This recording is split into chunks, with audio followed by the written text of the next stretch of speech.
on your front door. Alexa, just pause. Thank you. There we go.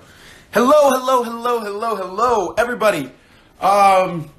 So, our first live for our 10th book, I think officially our 10th book, 11th book, I don't know, I can't remember anymore, but Lord of the Flies by William Golding. What a book, right? What do you guys think? Also, I'd like to announce, this is our first live done for my new phone. I got a new phone. 10th, wow, okay. Also, just want to tell everyone that Kat, the spy that she is, she snuck up to my apartment today and gave me a wrap gift, but she hung it on my door. So I didn't know what it was, and look at that. It's super cool. It's the wrap gift, because last night, if you guys didn't know, we had our wrap party. It was a lot of fun. We still have a few days left of shooting, but we had the party for the whole crew, and yeah, it's really interesting, really interesting. You don't understand this book. We'll get to that in a second. I finished my 3rd year of nursing school. Congratulations, Kenzie Courtney. That's fantastic.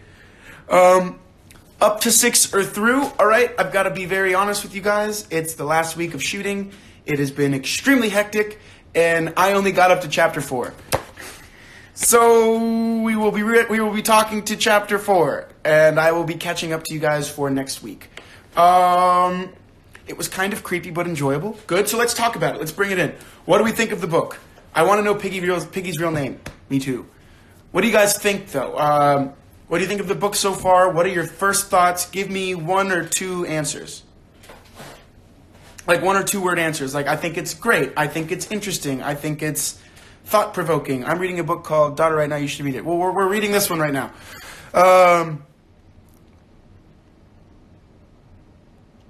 I love Piggy. I feel bad they call him that. Me too. It's complex. All right. I think it is too. Makes a lot of comments on society. That's interesting. I liked it a lot so far. I find it very interesting. How are you? Matt's Cow? I'm doing great. Thank you. Interesting. Hey, Alberto. Hi, now, Tube 3. I did not say that at all correctly. Is there going to be a season 4 of Shadowhunters? Your guess is as good as mine, but I really hope so. It's interesting, thought-provoking. I've already finished it. I can't remember what hasn't happened since chapter 4. I've read it twice. Oh my gosh, good for you. Well, whenever we dive in, give us your insight. It's super good and has a lot of symbolism. Yes, it does, Nameless Mouthy. Read it in high school, liked it. I read most of it in high school, liked most of it. Makes you question sanity and following the speaker. Awesome. Ooh, we have a thumbs down for Jack. Interesting. Find it strange that there are no girls. That is interesting. We'll look up to that for the next live.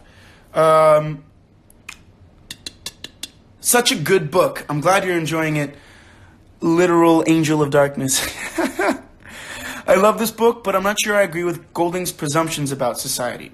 Or assumptions about society. So silly right here. Oh, thank you very much. I think it's an all-boys school. It is an all-boys school. I think that might harken back to Golding's personal experience. It might harken back to an easier way to change societies, because then there's a lack of comment on the differences between sexes, and it keeps it all on an even plane. I think that's also one of the things in choosing to make it only boys, is that you don't have to worry about that other relationship that might develop. Today you are radiant. Thank you. Did I sleep well? I went to bed very late. We had the rap party last night, but I had a lot of fun. Watched the film in class. It was strange. Didn't know it was going. Probably 1 or 2 months. This sounds effing awesome. What book is it? The Lord of the Flies. I think there's an all-girls version in production right now. Oh, interesting. Girls are too smart to end up in a situation like that. Okay, well, we're not going to be saying people are smarter than others, but I would agree. I love to see how happy you are. You're so proud. Oh, thank you. How's my day going? It's going very well. I just cooked. I had some coffee. It was great.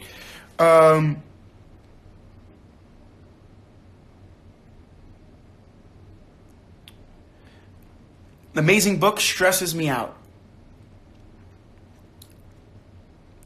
This book is a good example of politics and leadership and how it's not always the smartest person that's going to get in charge. It's different. It's also how society, what priorities society wants in its leaders. They don't want someone like Piggy who's compassionate and kind and has a lot of good ideas. They want someone who looks like they can control, someone who's, we'll get into that. We'll get into that. I think he only chose boys because of the gender roles so prominent back then. Boys were go-getters and more active and aggressive. Girls back then were taught to be gentle and follow traditional rules. True. I think that's definitely one of the things. I want to look up when this book was written, so we can look more into that. I think that's very interesting. Is there really a beastie? I would think so. Just the fact that they're stuck on the island all alone is a beastie. The fact the characters are only boys is significant. The young boys are only half-formed, perched between civilization and savagery, so embodying the novel's central conflict. Ooh, love that. Kind of hard to read, but a challenge indeed. Love how that rhymed.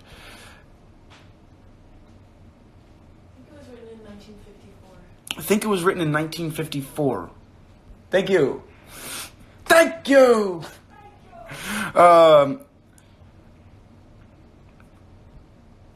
I like how the writer describes the environment. It reminds me of Luis de Camões, a Portuguese writer that used to take chapter 1 to describe only one house. I feel so bad for Piggy. It's literally what's keeping them alive with hope since he created the fire. Wow. I genuinely thought Piggy was the most sensible at the beginning and then showed how he bowed to the eventual leader. Well, he had to. Think about it. Even when they saw his glasses, he had no choice in giving them over. They were ripped off his face and he was cast to the side. It's a perfect example of how society choosing and following blindly a leader that sometimes is not so appropriate. But we're floating between two leaders. We're floating between the leader that Piggy is kind of pushing, Ralph, and Ralph, because he has the conch, was given that position of power, but then also Jack, who's demanding it and believes that he's the best to do so, which is an interesting thing. What happens when someone who thinks they deserve it takes over? It was written around World War I, World War II. It was written after World War II, 1954. So it was written during the Korean War for the United States, but in Great Britain, that was a time of rebuild after World War II. So scary how in such a short time they passed from civilized children to savages. Tessa, everyone's saying hey, T. Hi. Everyone's saying hi. Hey.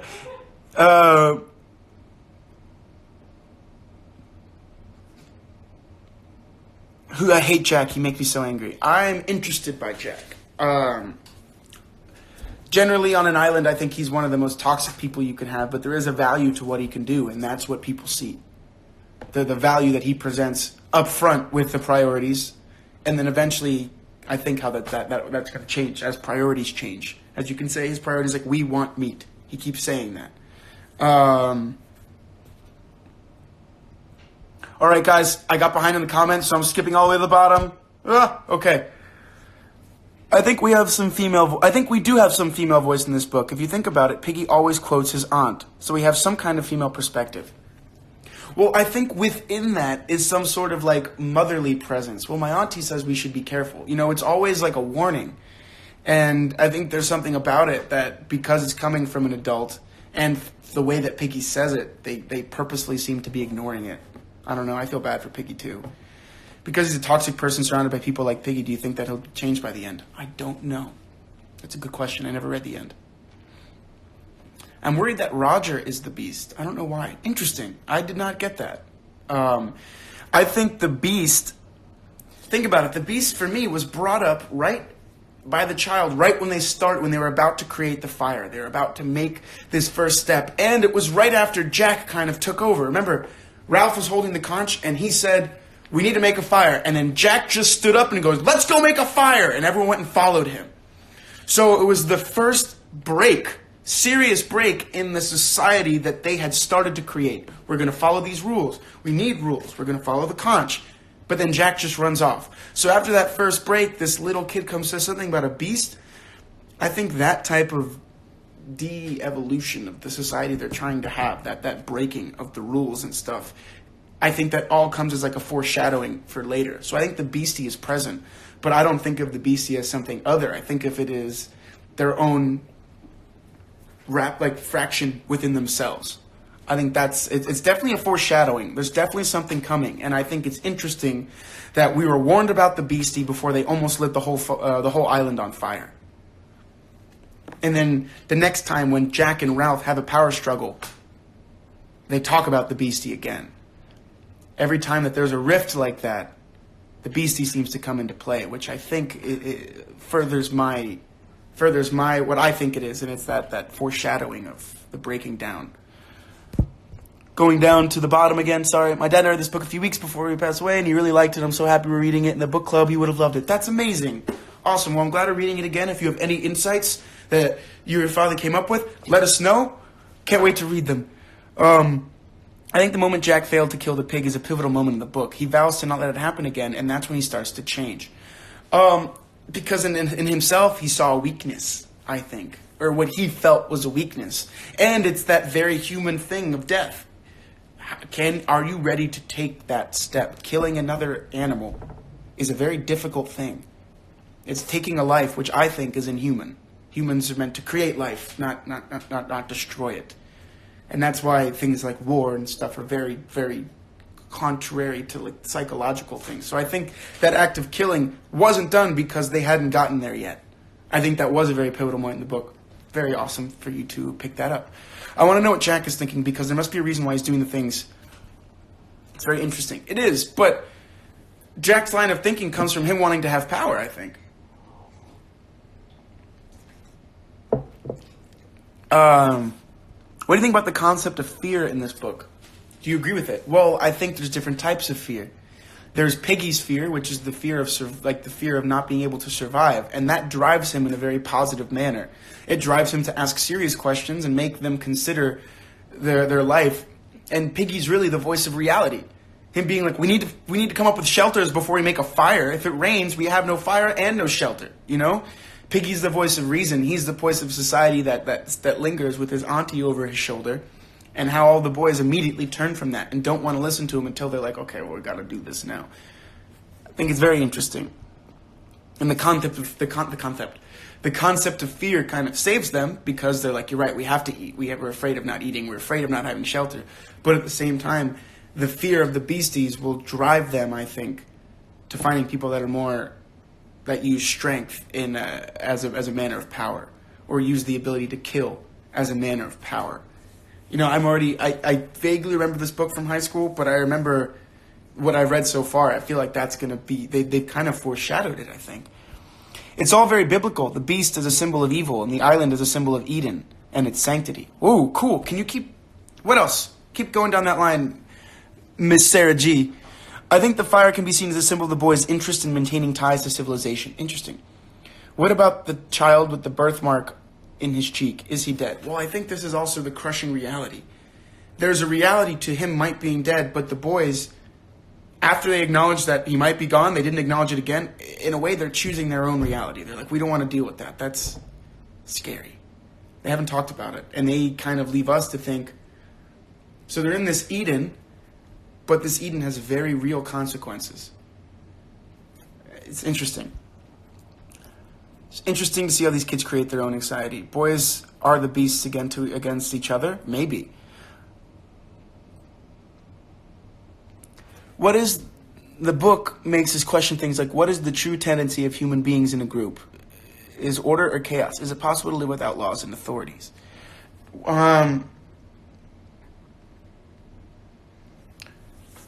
Hey, T? Yeah? What did you say about fire again? Oh, yeah. About the glasses? Yeah. I thought that... Because I think that feeds into this question. What is the true tendency of human beings in a group? Is it order or chaos? Is it possible to live without laws and authorities? Oh, well, this is a little bit off of that, but it all feeds into it, is that the glasses seem to represent intelligence and scientific research. So, at the... Piggy being one of the more intelligent... Can you guys hear Tessa? No. What? Here, I'll come and sit with you in a second. I'll explain it if you want. All right, so yeah, Tessa's going to come explain that in a second.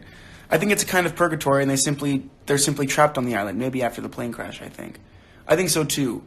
I think that yeah, you guys heard her. Okay, cool. She's going to come through in a second to explain that. But I think that's something there that the Piggy's glasses symbolize science and technology, and using them, they were able to create a tool that will help them survive. But in doing so, they're also creating something extremely destructive. I think that's something we could talk about, right, T? Totally. Tessa's going to join us. Tessa, you're a legend. I just realized that we're hunting pigs, and all of those boys in power hate Piggy. I wonder if this is foreshadowing connection to wanting to end the knowledge and fear that Piggy represents. Well, Piggy presents fear because of his knowledge. His knowledge makes them realize that they're in a lot more trouble than they think. And that knowledge is dangerous. That understanding is dangerous. And when you think in society, a lot of the times it's not the smartest answers that get passed, it's the ones that make people feel the safest. There is something to that. Oh, listen to this. Piggy's glasses are Piggy's way of seeing reality. He's the only one that can think rationally and see the full scope of their situation. Interesting. So why do they, when they take them from him, what is that symbolism there? What does that mean? That they're not capable of seeing his reality? They're only really capable of using his reality as a tool for themselves?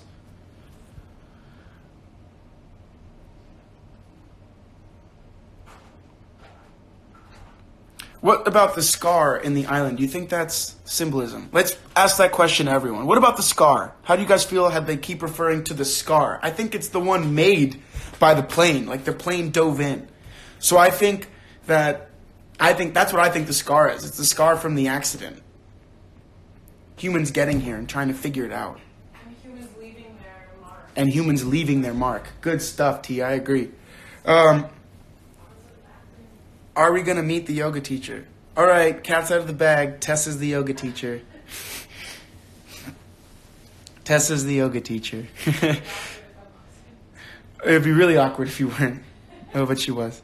I think the beast is not a physical beast. I think it's a symbol representation of their own human fear. But I think it's also a symbol of the impending danger on them, living on this wild island that if they don't tighten up, it's going to get weird.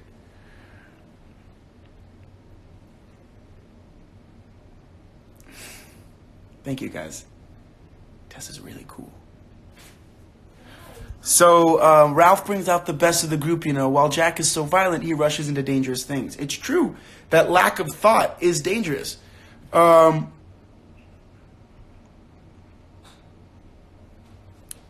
about the shell they found?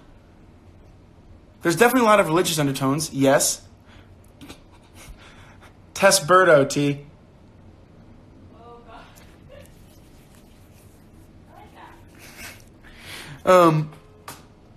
They don't want Piggy to see reality. I think they're afraid, and naturally. I think the first scene is so telling.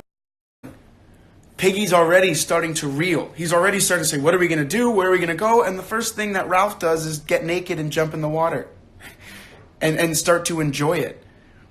Piggy represents one side. I think Jack represents the other, and Ralph kind of hovers in the middle. And then the three of them create this triangle of disagreement and agreement. It's a very interesting thing. And now Tessa's going to jump in. Hey guys. I think Simon is also a part of that too, of the civilization and then savagery, and then Simon's somewhere in the middle because he seems to be pretty loyal to both of them in a way. Okay, let me just read this. I think the scars from the accident and also its symbolic emotional scar that has been inflicted on the boys by society. Wow, that's pretty cool. Because in a way, the only way that they can build society is based on the society that they know. They're not thinking of another way to do things. But I also I think the reason they're kids is because they haven't been completely affected by their society yet. But there's still, someone mentioned that also by being kids, they're still connected to the animalistic side. Right, exactly. They're closer to savagery than we would be as adults. Exactly. So they can be shaped still by that and be influenced and kind of create their own reality there. They haven't been in society long enough to have society save them. but they've been in society long enough to maybe see where the rifts might happen, like this changes in power, but they haven't been there long enough to really understand understand it. The conch reminds me of SpongeBob. The conch. But even then, the conch was a symbol of power. It was value that was given to Ralph. Remember that Jack didn't want to listen to him until he saw that he had the conch. And that he was the one creating that sound. And that's what validated Ralph as a leader, was that he had something that was seen as something other that was like powerful. Right? Right. And that Piggy respected him for it, and therefore everyone else was like, okay, well this guy and these two, like the leaders were already... Yeah, that conch symbolizes law and order. And then I think Ralph is influenced a lot by Piggy's rational ideas. Well, I think, unlike Jack, who we've seen does not give a about Piggy, Ralph listens to him. And Ralph does allow him to have a voice, where other people don't. Well, because I think Ralph must recognize the intelligence that Piggy has. Oh, this is going off the glasses thing, symbolizing intelligence and the scientific side of things. Read out loud. Maybe each character is a symbol of... I'm like, my eyes are so bad. Maybe each character is a symbol of different things, like Piggy is the symbol of intelligence. Exactly. Yes. And we talked about whether Piggy... I think Piggy is the symbol of that, but also his glasses particularly because they can be taken off of his face and be used by somebody else. So, like, he has this knowledge, but no one will listen to him until a different vessel, like, spouts Think out about that it. exact They didn't same even thing. they didn't even wait for him to give his glasses. They took them from him to be used as a tool, and then the minute they didn't need them anymore, they tossed them back. But we see that so often where the face of something is not really the person that the information Is coming sourced from, right? Yeah, so until, like, say a politician that has a very, attractive, charismatic exterior, it will be listened to more so than maybe Piggy would, even though he has the ideas that would help him survive. Which, even that is a huge comment on society. Yeah, it's really... So then Ortega Mariana said, yes, but society we know is rotten. They learn from us and are not closer to be better. They represent our own fears. And it's like they are monsters of our own nightmares. The fact that you're tying nightmares into it is interesting too, because that was something that we saw earlier. We were talking about that earlier today. But yeah, I think it's cool because, like, we just because they're further away from the society that they grew up with doesn't mean that that's right either. Like, we talk about this all the time. Why do we live the way we do? Why is this society like this, where we live and where we grew up? And if we had a choice to create a society, would we do it? We would definitely do it differently, I think. So. Right? And they call the younger ones the little ones, even though, as readers, we see them all as too young to handle their own lives, similar to a lot of themes of society when the book was written. Wow. Very good insight. I totally agree. I think Ralph is kind of jealous of Piggy because Piggy is so smart. Well, I think there's a power that Ralph knows that Piggy has because of his intelligence, but because everyone listens to Ralph and everyone listens to Jack, Piggy doesn't have that power. And if he were to start getting it, things could change. But I don't know if it'd be for the worse. I think it'd be for the better. Yeah, if we listen to more people like Piggy. But then again, I think Piggy's lack of ability to take risks puts him behind as well, because Piggy didn't want to climb up the mountain, but they did, and then they found a place to light a fire. Although, didn't he wanted to join, didn't he? But he was mad that everyone just went and did it without thinking about it, or listening to him. Piggy's very smart. Ralph's inner voice makes us aware of what should happen compared to what does. Ralph is a thinker, and Jack seems to be very emotional and very like, let's just get it done. But his aggression and his desire for violence is something in society which has been given power before. It's interesting too because we won't get to see what would happen if women were involved or girls were there. But like, I do think that reactive, impulsive decision making versus like taking time to think about it and then act might be a little different if there were girls there. Well, I think that's even a firmer comment. To me, it's like a good choice that there weren't. The world had just gotten out of 2 world wars when he wrote this book, and he felt that who was in power at the time? Every country that was in power, it was a man in power. And this whole world, think about it, 65 million people died during World War II. Society at a time was being commented on by a bunch of different books. Think about it. In this book club alone, we've read 4 books that were written in the 1950s. Slaughterhouse-Five, To Kill a Mockingbird, this one, Breakfast of Champions. No, Breakfast of Champions was written in the 70s. Lord of the Flies, and 1984. So we've seen how a lot of people were trying to analyze why a society got to that point. And I think it's really interesting that we've read 4 different books that are from this time period, all kind of commenting on society in similar ways, too. Well, yeah, just the lack, It's violence. the lack of... Are we still talking about the lack of women? Yeah. Yeah. Well, how, like, that's been a theme, and how all of the women in themes have been power. war and death and all of these terrible things. But then again, we have nothing else to compare it to. No other society to change it to.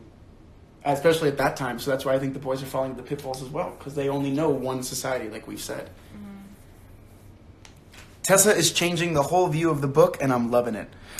I think it's interesting, though, because I think a similar outcomes would occur with adults. The society shaped them no matter the age. As young boys, in that time, they're taught to be aggressive. Yes, but I think that's a comment. It's like, look, these kids are creating the only society that they know. They're literally recreating it. So as adults, we can look at them and be like, oh, they don't know what they're doing, blah, blah, blah. But then again, as adults, we've obviously haven't done anything different because we've showed them that society. So separating it with an age allows us to look at it and analyze it in a more, almost like... You mean you can separate yourself from Yeah, we can look at them and be like, oh, they're just kids. They should learn these things. They should be better at this. But then again, we have our own obvious example of the society we've created as adults, and it's not that way. It's very similar to the ones that kids... It's literally a mirror. You have a more unbiased view by looking at something that you think is not you. And less than, because they're kids. Yeah, and so you can judge them with ease, I guess. And then you start to realize, oh, shoot, that's what we did. Mm-hmm. And I think that's one of what William... He's like... I think William Golding is literally saying, like, hey, you guys realize this is what we're doing. Like, you guys are all maybe criticizing these kids, but they're just recreating the reality they know. And that's the one that we continue to live. It'd be interesting when we get a little further, too, to talk about where we really go in this book. Oh, I want to talk about one thing, because I forgot to mention it. The introduction to my copy of the book has a very interesting thing just about the history of the novel, and specifically about what William Golding is trying to do with this novel. So what I want to do is when we finish the book, we're going to have one extra live, whether it be on the last day of the book or after, to talk about just the introduction. We'll have read the whole book, and then we'll get to use the introduction to analyze what we've just read, so everyone knows. But Golding goes into the importance of the novel and the different types from... It'll be cool. Sorry, I don't know why I want to talk about that. I've never really read into war books, but it's kind of changing. Well, the reason why I think war books are interesting is because I think war is the absolute worst thing that humanity ever created and ever does to itself. But through that, we can really study a lot of things that are right on the surface of that, and things that create that, and humanity's desire for that in a weird way, because it's a pattern in a very sad way. And we need to figure that out before we can move forward. And reading war books also helps you understand the different perspectives. Think about it. We've gotten... Interestingly enough, Catch-22 was also written in the 50s, but we've only read war books from a perspective that's not commonly American. These are American war books written anti-war, and that's not the American perspective most of the time of World War II.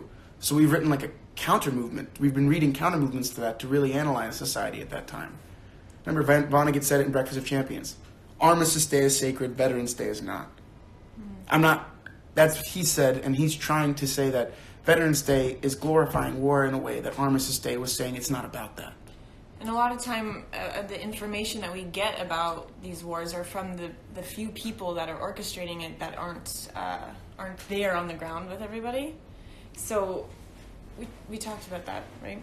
Mm-hmm. So just like getting this glorified view of it, and then hearing, okay, well, these are the people who were there, and this is what the reality of it is. What was it? Something in the sink. Oh, that's weird. Yeah, so like taking off that glamour of this and not just talking about like what it feels like to win, but like what the reality of the war was actually like.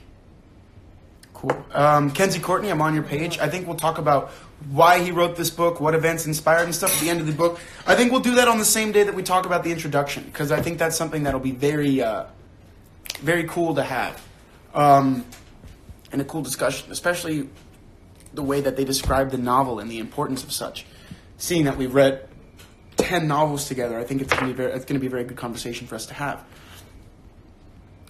Have you read Millennium or the Shadowhunter series? Actually, both Tessa and I read the entire Shadowhunter series. We read all 6 books.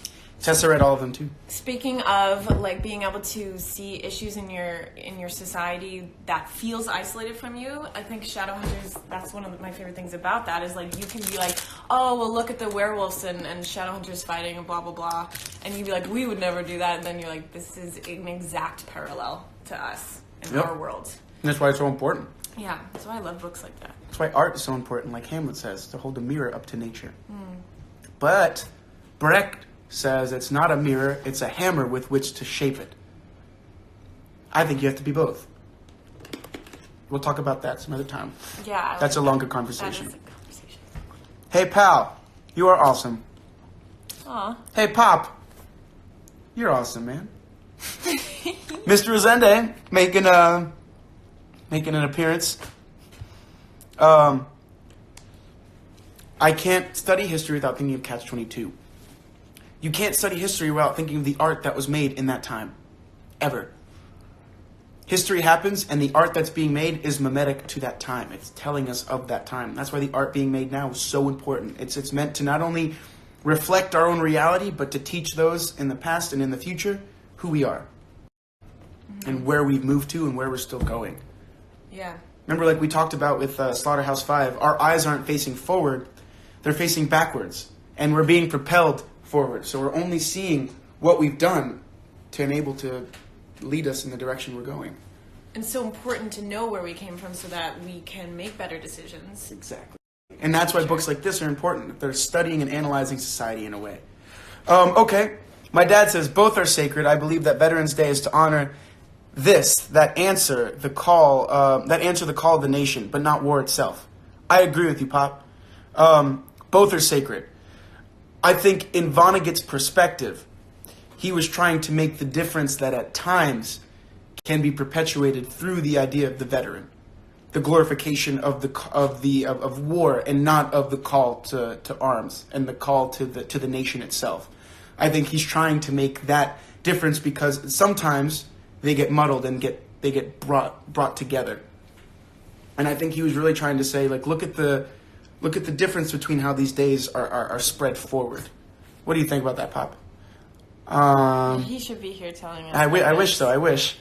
Maybe we should do that. One day we'll have a live. We'll talk about a certain book, maybe one of General Rosende's, and we'll have him on the live with us.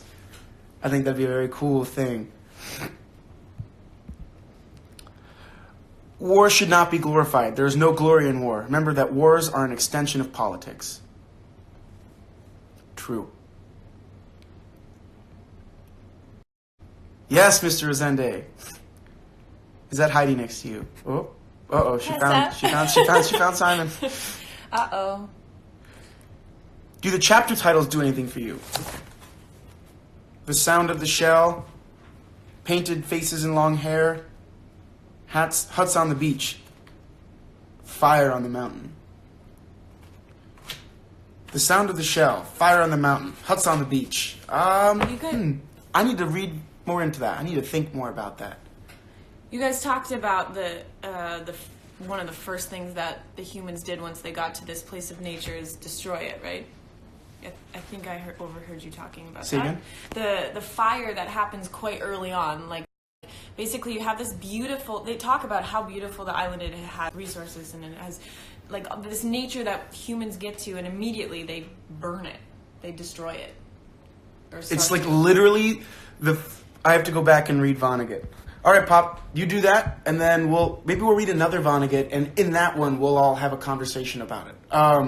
But what you said, it's interesting. The minute that technology was brought to humans, what's the first thing they did? The idea of technology brought to them, the first thing they did is destroy everything. Instead of like what Piggy said, is we had to be smarter about how we used our technology. Mm-hmm. Another comment on society.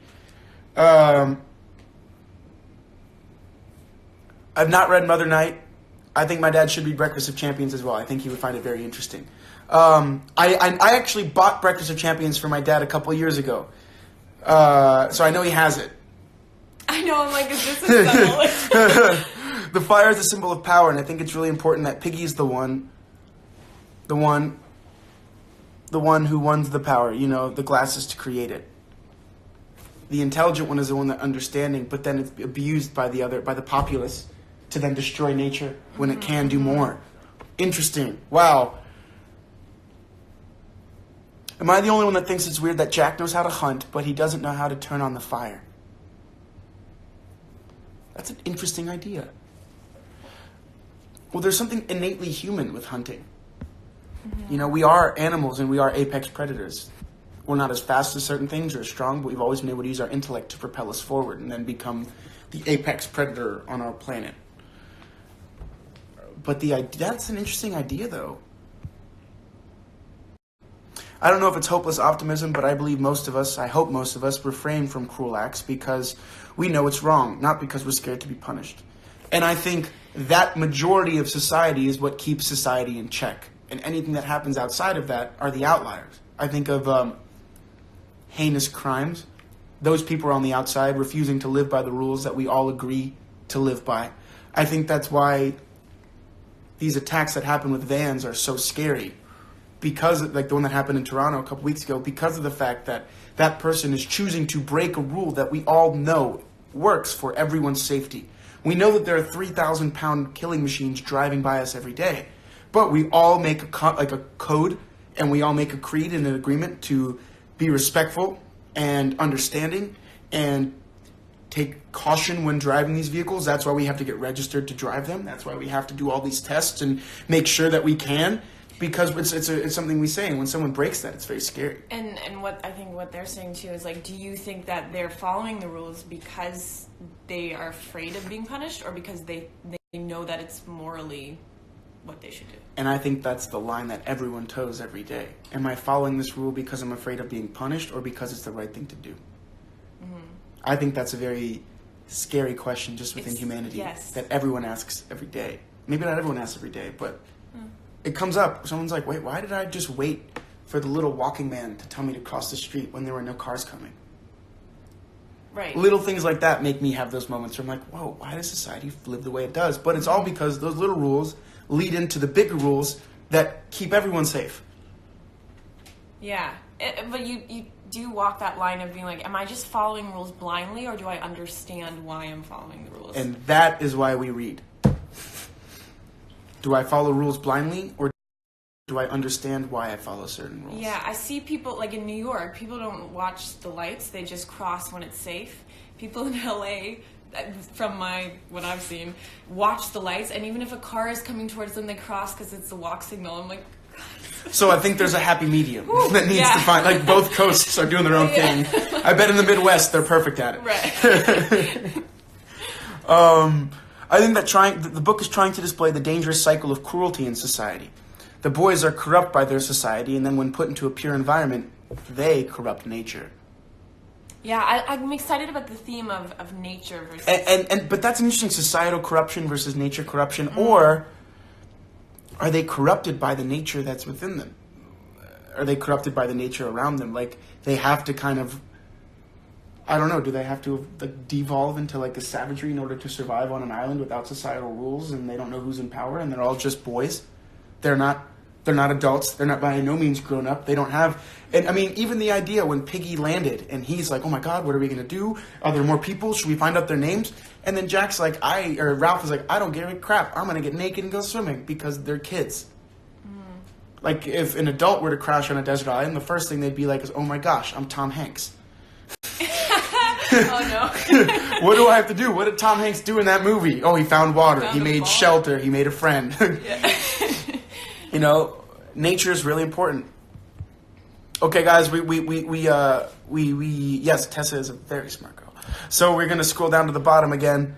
Do they know each other before the island? Yes, as far as I'm concerned, they all did. But it's weird that Piggy was like, where's all the other boys? They knew there were a bunch of boys. Tom Hanks. Do you notice the kids think like adults? They think like adults, or they think like how they think adults think? I think there's a difference there. I think Piggy thinks like adults, but he also thinks by the way he thinks adult things because of the way his aunt kind of controlled him. You can't run because you have asthma. You can't do this because of this. You can't even do this because of this. So he has that paranoid where some kids probably had a looser, growing ups. Yeah, but we're going to start to see, we've already had the loss of innocence, and they're forced to mature a bit. Also, I think Kenzie Courtney's bring up, they all attended the same school, but some died in the plane crash. They don't talk about the death at all. Think about how far away they try to talk about death. That one kid that they don't know with the scar on his face, they don't know if he got stuck in the fire down there. They don't talk about it. Death is a concept that I think is something more mature. As a kid, you don't understand death at all. I don't understand death. When you're that far away from it, hopefully, typically as that young of a person, the concept of death is very strange. So maybe that's why. And that's why I think that desire for safety after having something like a crash where they maybe saw death and can't really talk about it, that desire for safety is really what puts Jack in power. Jack presents himself as a strong, aggressive guy, so they think he can keep us safe. And then Ralph's calmness and his conch and that power makes them feel like they're going to be safe. Safety is a big concern. Yeah. And that's why the little ones have nightmares, but they try to, they all kind of stick together and they follow the leaders, the people that seem like they can keep them safe. I think that's a cool thing. And then as the hunting goes on, that's another thing. We need to eat. And if you can provide for us, that gives him power in a way. Mm-hmm. And to say that he can kill, I think that's another thing too. There's a lot of interesting questions that we bring up with society here. There's less than 15 minutes left. Thank you very much.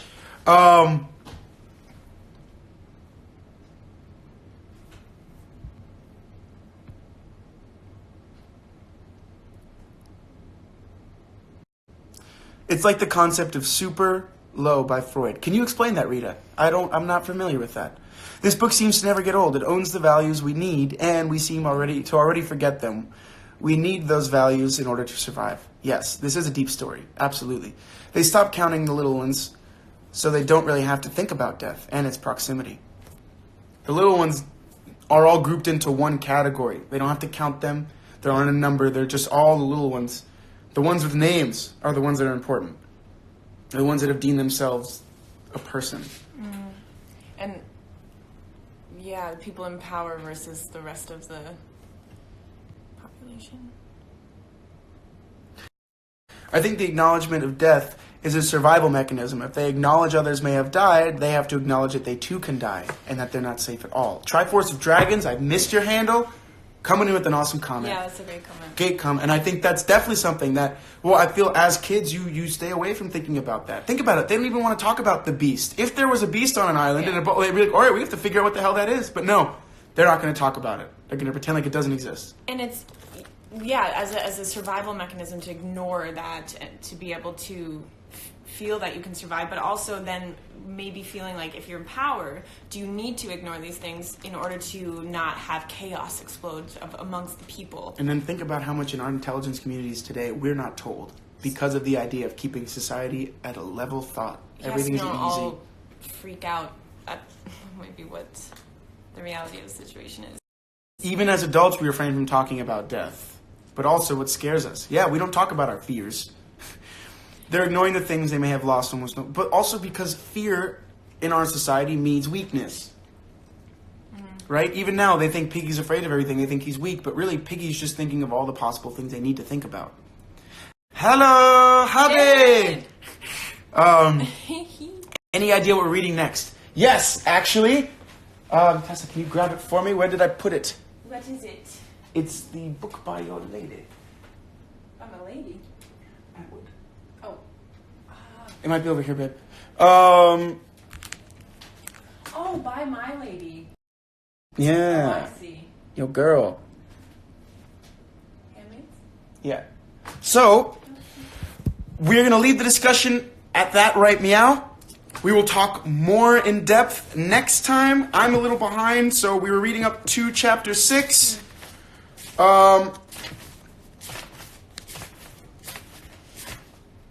Chapter 6, so we're going to read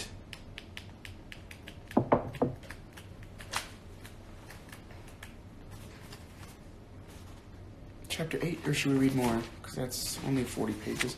This week's going to be a busy week for me, guys, so I think we're going to keep it shorter. But we're going to read up to chapter 9, I think, right? Or is that going to be too many pages? 190 to chapter 10, that's about 80 pages. If we go back to chapter 9.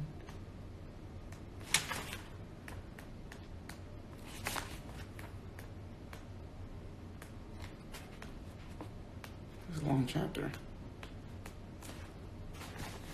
Well, yeah, some of these chapters are super long. Sorry, guys.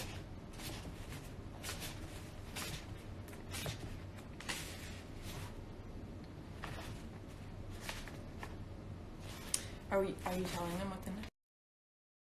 Yeah, I'm trying to figure it out. Hold on. Okay. Oh, sorry, no. So we're going to read up to chapter 9, page 178. Chapter 9 is entitled A View to Death. We're going to read up to that point. Do not read through chapter 9. The next book, let me see if I can find it real quick. Tessa, talk to them.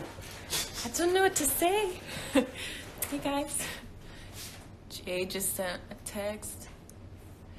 Probably saying, like, what time he's going to... can you text him from your phone and tell him to come here? Yes, but my phone is... right here. I know I brought that book here, right? It's not at your place. I don't think so. I honestly didn't see you with it. Well, I brought it with my poetry books. There's my poetry books. It's a really awesome book. She's Canadian, right? The writer? I should know this. I didn't think she... Let me Google it really quick. Okay, I will say this. Okay. This year, this specific writer won a Canadian Screen Award Oh, well then... for her work because of this book. She is Canadian. She is Canadian. I thought it was smart to pick a Canadian as the first female writer that we read. Sorry. So the next book we read after this is The Handmaid's Tale by Margaret Atwood. I'm so excited to read it. After that, I will have a longer list, but so you guys know, if you want to start getting that book, Tessa will be reading along with us. It's one of her favorite shows. Yeah, I'm obsessed with that miniseries. So we're probably going to do that. So, up to page 178 or chapter 9. Don't read chapter 9, read to chapter 9. Then we're going to read Handmaid's Tale, so start figuring that out. Talking to everyone. Get in the book if you need it. Rosende reads PDFs. Rita, you know what to do with that. Yeah. Thank you so much for your help once again.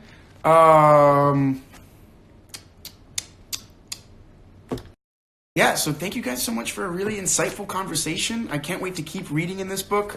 You guys are awesome. It's a fascinating book about society. I think a lot of the books we've read have already lent us to really diving into this book and having a cool analysis of it, as very much seen by our conversation. Hopefully Tessa can join us again next week, because I think she's a good addition to the crew, a good addition to the book club. I have to wake up at 4:30 tomorrow morning to shoot for Shadowhunters episode 20. You guys are gonna be mind blown. I can't really say a lot about it. You want to? I want to say so much. Yes, the book is The Handmaid's Tale by Margaret Atwood. That's right. I'm drinking water. Don't worry about it. Tessa's making sure I stay hydrated. I did. We're all good. I brought him a huge jug of water. So we will see you guys next week. My friend is going to be in town. I don't know if he's going to be on the live with us, but you'll get to meet him. His name is Javen. He's an amazing artist and musician. We'll talk to him a little bit. Right now, it's planned for Saturday, so our friends from Australia could come hang in and hang out with us. But it might happen on Sunday, so like always, wait for Friday for me to post about it. But I can't wait to talk with you more about this book, guys. Thank you so much. Lord of the Flies, remember page 178 or up to chapter 9. Margaret Atwood's Handmaid's Tale is next. Thank you guys so much for today. 'Twas amazing. And we will see you guys next time. Peace out, guys.